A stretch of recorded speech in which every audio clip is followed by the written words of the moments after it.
Hello everyone, नमस्ते सबैजनालाई। खुसी खबर आयो केटा, खुसी खबर। किनकि घन्टीले पुरै बाजी मारिसकेको छ। गाइजहरू हेर्न सक्नुहुन्छ है। हाम्रो अब धादिङ क्षेत्र नम्बर 1बाट नि आशिका दिदीले जित्न भइसकेको छ है लगभग। अब अझै बाँकी छ, तर अहिलेसम्म चाहिँ पुरै हाईमा छ हाम्रो आशिका दिदी है।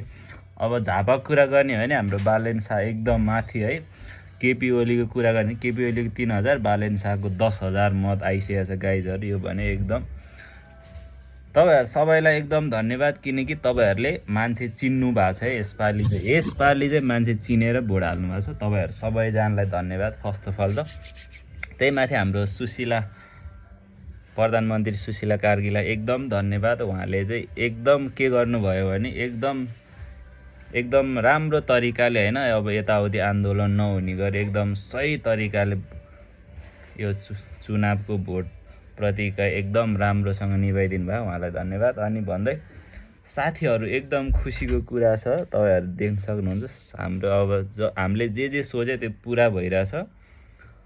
अब गर्ने के त गाइजहरू, सबैजना एकदम खुसीको मौका हो। के गर्ने हो आजै गर्नु होला, किनकि भोलि भने समय आउँदैन। भोलि भने आज भने एकदम खुसीको जित मनाउने दिन हो सबैजनालाई। त्यही भन्दै अझै पनि अपडेट आउँदै गर्छ, तपाईहरुलाई भन्दै गरिदिन्छु। तपाईहरु पनि ठाउँ आफ्नो ठाउँबाट अपडेट दिनु होला। त्यही भन्दै जय घन्टी, जय नेपाल।